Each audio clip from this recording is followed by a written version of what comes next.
वो आपका लगभग लगभग 4.5 से 5 घंटा लगने वाला है। डिपेंड करता है कि फ्लाइट डिले तो नहीं है। और इंडिया की पहले 50,000 रुपये किराया लगता था फ्लाइट में और घूम के आना पड़ता था। अभी डायरेक्ट है तो हमें 20,000 से 25,000 रुपये का टिकट मिल जाता है। गैस चूल्हा कमरा सब देंगे, लेकिन बनाना आपको खुद है अपना सामान लेके। तो अगर हेलो फ्रेंड्स, गुड मॉर्निंग, हर हर महादेव। स्वागत है आपका हमारे नए ब्लॉग में। मैं ऋतुराज भट्ट आपका एक और ब्लॉग में आपका हार्दिक स्वागत करता हूँ। तो आज के ब्लॉग की हम शुरुआत कर रहे हैं ईस्ट अफ्रीका के एक छोटे से आइलैंड कंट्री से। आज के मौसम की बात करेंगे तो वही वापस से बारिश हल्की हल्की आनी शुरू हो गई है, छोटे छोटे शावर्स आ रहे हैं और सूर्यदेव बादलों के पीछे छुपते छुपाते आज ऊपर आ रहे हैं।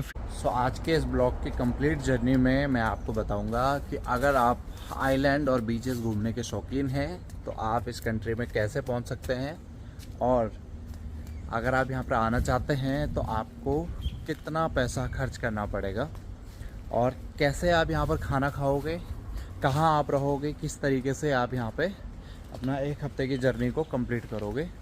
तो आज के ब्लॉग में मैं आपको ये सब बताने वाला हूँ। सबसे पहले मैं आपको बता दूं कि अगर आप इस कंट्री में आना चाहते हैं तो मैं आपको एक गुड न्यूज़ दे दूं।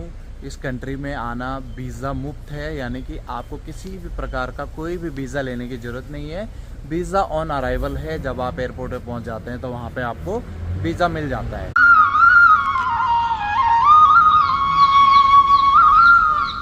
सो मैं भी रेडी हो गया हूँ और पहले मैं निकलता हूँ अपने ऑफिस के लिए।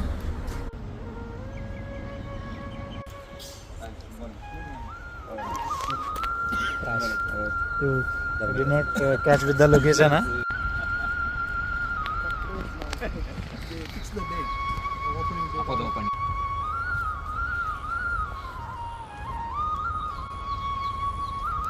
मैं आ गया हूँ दोस्तों अपनी साइट पे, और साइट पे मैंने देखा फोरमैन अभी लेआउट कर रहा है बिल्डिंग का।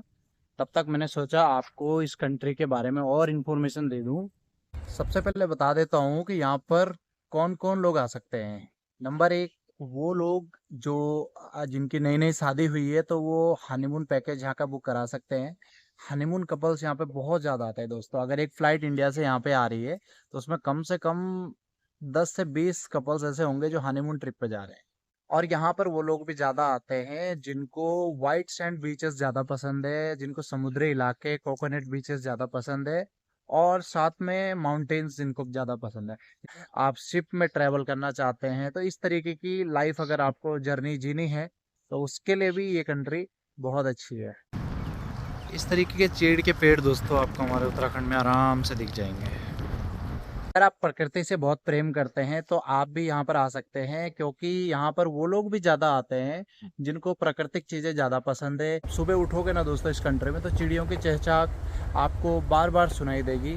साथ में प्रकृति के सारे रंग, जैसे इंद्रधनुष हो गया जिसको हम रेनबो बोलते हैं।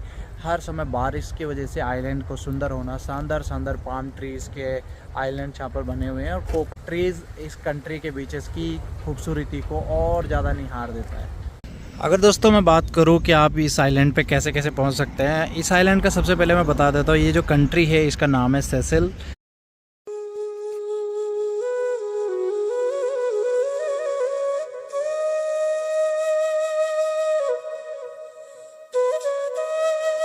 तो अगर दोस्तों आप डायरेक्टली इंडिया से आना चाहते हो तो इंडिगो की डायरेक्ट फ़्लाइट है जो सबसे चीपेस्ट आपको पड़ेगी। हालांकि सेसिल की एक अपनी फ़्लाइट भी है, एयर सेसिल करके, लेकिन वो फ़्लाइट आपको थोड़ा कॉस्टली पड़ेगी। अगर आप दिल्ली से आ रहे हो तो आपको पहले मुंबई पहुंचना पड़ेगा, लेकिन मुंबई से डायरेक्ट फ़्लाइट है सेसिल के लिए। और फ़्लाइट का मुंबई से सेसिल का जो खर्चा है वो लगभग रहेगा आपका 20 से 25 हज़ार रुपये का। और ड्यूरेशन उसमें जो लगेगी, आपकी जो टाइमिंग आपका लगेगा वो आपका लगभग लगभग 4.5 से 5 घंटा लगने वाला है। डिपेंड करता है कि फ़्लाइट डिले तो नहीं है। और इंडिगो ने जब से यहाँ पे फ्लाइट शुरू किया है दोस्तों, हम लोगों के लिए आना जाना बहुत ही सुविधाजनक हो गया। और 50% तक हमारा जो बजट है वो सेव हो गया। यानी कि पहले 50,000 रुपये किराया लगता था फ्लाइट में और घूम के आना पड़ता था। अभी डायरेक्ट है तो हमें 20,000 से 25,000 रुपये का टिकट मिल जाता है। सो एयरपोर्ट में जैसे ही दोस्तों आप अराइव करते हैं, जैसे आप एयरपोर्ट पे पहुंचते हैं तो आपके पास अवेलेबिलिटी होती है वहाँ पे प्राइवेट टैक्सी की, और साथ में कुछ और गवर्नमेंट बसें भी होती है। ले यहाँ पे बस का कार्ड बनाना पड़ेगा, क्योंकि जैसे इंडिया में होता है तो हम ऑन द स्पॉट हम किराया देते हैं और फिर हम बस में चढ़ते हैं। यहाँ पर ऐसा नहीं होता है। यहाँ पर आपको पहले ही बस का कार्ड बनाना पड़ता है, जो कि इंडिया के लगभग 1800 रुपये में वो कार्ड बन जाता है। उसके बाद कुछ लिमिट होती है, उस लिमिट तक आप वहाँ पे घूम सकते हैं। सो अगर आप बात करें होटल की, तो बहुत सारे होटल के ऑप्शन अवेलेबल है, लेकिन अगर आप चीपेस्ट ढूंढ रहे हैं तो इंडिया के लगभग 5000 6000 के आसपास एक नाइट का होटल का किराया आपका रहने वाला है, विद इंक्लूड 2 टाइम्स मील का। तो इस तरीके से आपका एक नाइट का खर्चा होटल का रहने वाला है। जैसा कि मैंने कल के ब्लॉग में बताया था कि हमारी साइट में कॉम्पैक्शन टेस्ट होने वाला है। ये कॉम्पैक्शन टेस्ट होता है दोस्तों, जैसे हमारी जो मिट्टी होती है ना, तो उसमें क्या होता है कि हमारी बिल्डिंग का पूरा लोड आना होता है, तो उसकी जो बेरिंग कैपेसिटी है या ड्राई डेंसिटी है वो कितनी स्ट्रॉन्ग है वो टेस्ट किया जाता है। उसके कुछ कैलकुलेशंस होती है और कुछ सैंपल इनको यहाँ से मिट्टी का। सो अभी मैं जा रहा हूँ संदीप के साइट पे, क्योंकि 29 जुलाई से पहले मीटिंग है, तो उससे पहले पहले हमें इलेक्ट्रिसिटी कनेक्शन को कंप्लीट करना है, ताकि मीटिंग में हम इंटरनेट को कनेक्ट कर सकेंगे। हूँ अभी संदीप के साइट पे, और संदीप है मेरे साथ। तो ये प्रोजेक्ट अभी खत्म होने वाला है। संदीप जरा आप बताओगे इस प्रोजेक्ट के बारे में। हाँ, ये जो प्रोजेक्ट बन रहा है वो मॉल ऑफ विक्टोरिया बन रहा है। अराउंड 3500 स्क्वायर मीटर का प्रोजेक्ट है। तो अभी फिनिशिंग स्टेज पर प्रोजेक्ट आ गया है, लेकिन कुछ कुछ काम अभी बाकी है दोस्तों। तो जैसे मैंने अभी अपने ब्लॉग में ही बताया था कि थर्ड एंड फोर्थ फ्लोर स्नैगिंग हमने कर दिया पार्सल हैंड ओवर। बाकी पे अभी काम चल रहा है दोस्तों, तो धीरे धीरे हम इसको भी फिनिशिंग करने वाले हैं। सो ये जो प्रोजेक्ट है ये एक माइलस्टोन है हमारी कंपनी के लिए, क्योंकि ये बहुत बड़ा प्रोजेक्ट है इस कंट्री में। और ये दोस्तों चारों तरफ से कोई भी इस कंट्री में आता है ना, तो चारों तरफ से ये बिल्डिंग दूर से दिख जाती है। तो जैसे ही आप सेसल में पहुंच जाते हैं बस के थ्रू या फिर किसी प्राइवेट टैक्सी के थ्रू, आप अपने रूम तक आ जाते हैं। रूम का मैंने बता दिया आपको कितना रेंट पड़ने वाला है। तो आप बात करते हैं खाने की। खाने के लिए यहाँ पर दो तरीके से आप खाना खा सकते हैं। यहाँ पर इंडियन रेस्टोरेंट भी है, उसके अलावा के लोकल रेस्टोरेंट है। लेकिन मेन मेन जो मैं बताऊंगा, क्योंकि ये जो मैं आइटनरीज बता रहा हूँ ये मिडिल क्लास के लिए ज़्यादा बता रहा हूँ। और तो खाना खाने के लिए यहाँ पे जो दो सबसे बड़े माध्यम है, जो मुझे लगता है कि आपके बजट में भी फिट हो जाएंगे आसानी से, वो है एक टेक अवे और दूसरा सेल्फ कैटरिंग। टेक अवे का मतलब है कि वहाँ पर वो खाना पहले से प्रिपेयर करके रखते हैं, आपके डिमांड पे नहीं बनाते हैं, और जो ऑप्शन होगा उसी में से आपको चूज करना है। और दूसरा जो सेल्फ कैटरिंग है, उसमें ये होता है कि आपको खुद राशन पानी लेके या फिर जो भी राशन है अगर आप लेना चाहते हैं, तो खुद रूम लेके, जहाँ पे भी आपको रूम मिले होंगे वहाँ पे खुद बना सकते हैं। वो आपको गैस चूल्हा कमरा सब देंगे, लेकिन बनाना आपको खुद है अपना सामान लेके।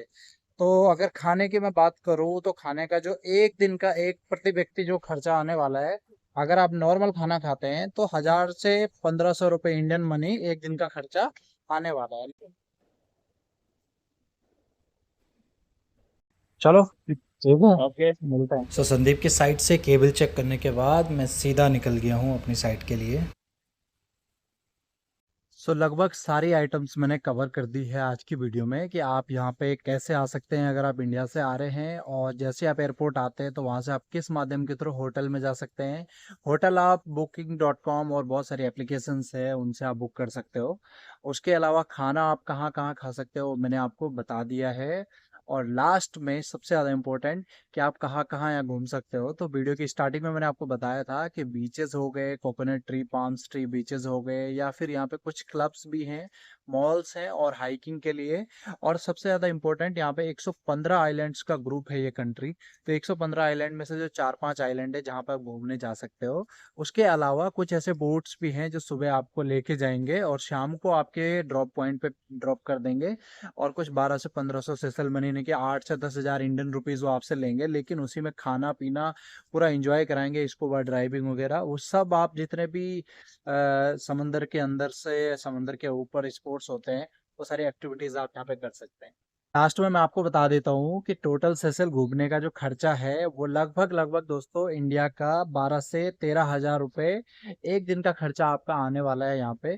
यानी कि अगर आप इंडिया से आते हैं, एक हफ्ते का प्लान कर रहे हैं, तो 60 से 70 हज़ार रुपये आपको कम से कम घूमने के लिए चाहिए। उसके अलावा अगर आप शॉपिंग करते हैं, कोई और चीज़ लेते हैं, तो वो खर्चा आप अलग से ऐड कर सकते हैं। नॉर्मल खर्चा 50 से 60 हज़ार रुपये आपका होता है, और 50 से 60 हज़ार रुपये आपका टिकट है। यानी कि अगर आप 1.5 लाख रुपए का बजट लेके चलते हैं, तो आप सेशल जैसी खूबसूरत कंट्री में इंजॉय कर सकते हैं, वो भी पूरे एक हफ्ते।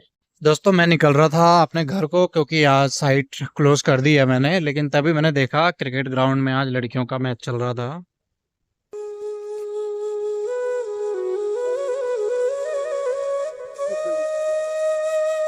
और जिस दिन लोगों का मैच नहीं होता है, उस दिन लोग यहाँ पर प्रैक्टिस करते हैं। अगर आप दूर देखोगे वहाँ पे एक नेट लगा हुआ है, तो वहाँ पे लोग प्रैक्टिस करते हैं।